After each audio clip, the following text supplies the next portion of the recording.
Hi everyone, Rishabh this side, founder and CBO for goML, a niche generative AI solutions provider. And today I've been joined in by one of our very early stage customers and the founder of GetUniti, right, Francesco. Francesco, first of all, thank you so much for joining us, right, and taking time to probably do this for our listeners. Francesco, before we get into it, why don't you probably introduce yourself and what you're trying to do or build with goML today? Yeah, thanks, Rashad. Appreciate you hosting me. And hello, everyone. So again, I'm Francesco. I'm the co-founder and CEO of Unity AI. And at Unity, we're building a AI leasing platform for real estate operators. So a platform that really equips any type of real estate operator to build customized inbound leasing assistance to more effectively engage, qualify, and schedule tours. And yeah, happy to share a little bit more about the business and how we're working with goML. Thanks, Francesco. And see, one thing is, at Unity, you started this use case quite early, right? I think we started last year at around September, right, when the world is still trying to grasp what GenAI can prove, right? So, what helped you understand that the business challenge that you're trying to, solve, right, for your customers? GenAI could be the right technology to probably solve that. What probably helped you, you take that step that you want to probably leverage GenAI to solve that business case? Well, I think, you know, in real estate, one of the oldest sort of kind of challenges in the book is how do you more effectively and more responsibly act on your inbound leads? And real estate's a fairly simple business. I mean, you're selling oftentimes a commodity that is one of a number of options that prospects have. And so a lot of the time your differentiator is really your service and how quickly you engage. And for us, we just viewed AI as a new tool in the toolkit that really like introduced a higher threshold level of expectation for customers. And real estate had a very natural application of effectively enabling operators to compress the response times down from an average of a couple of days or, on the low end to maybe like a true market average of like 3 to 4 hours to effectively like 3 to 4 minutes. And of course, we can go less than that, but when you do, then you sort of start to raise eyebrows. Why is this so fast? So we actually find that our customers want a little bit of a delay, but it's an old school problem and a new school tactic. Absolutely. I think one of the things that you highlighted, right, Francesco, is, while you're automating, you're not using the human touch or the personalization touch, right? I think that's a key, especially probably in the business that or the product that you're actually building, right? But, one thing, as Francesco, we probably went, leveraged AWS funding to probably help us build the initial pilot. And now obviously we are, into the incremental workloads funding that we've leveraged from AWS to help scale this, prove this, take to the market larger, right? So how do you think probably the partnership with goML has helped you probably, get some of this or engage with AWS on some of these initiatives? And how beneficial has that been to your product journey? Yeah, I think it was absolutely critical in the early stages. I think, Rashad, when we met, I hadn't yet actually circled this thesis. I was exploring a couple of ideas. And, in those early stages, you're sort of hesitant to commit capital until you really validate a use case. And so when you approached me with the optionality of working with AWS to really fund the MVP, it was sort of like an offer we couldn't refuse.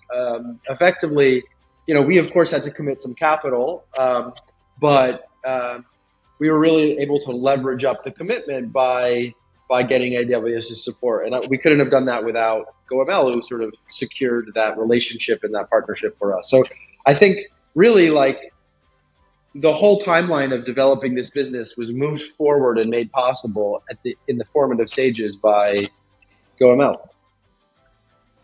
I think you've put it brilliantly, right? And that's why AWS has designed this program, Francesco, is to probably help early stage startup founders who have brilliant ideas, right, to probably build, but help them fast track or prove some of these capabilities first, right, before they actually start looking at some, bigger, larger launches on this, right? And that's why probably AWS works with customers like you, partners like us, right?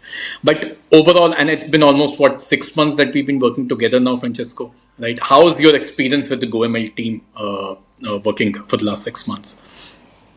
Yeah, it's been great. I would say, like all early stage businesses or ideas, you have a moving target in terms of what you're building and who you're building it for and what the features are. And I think one of the best components to our relationship has just been the flexibility.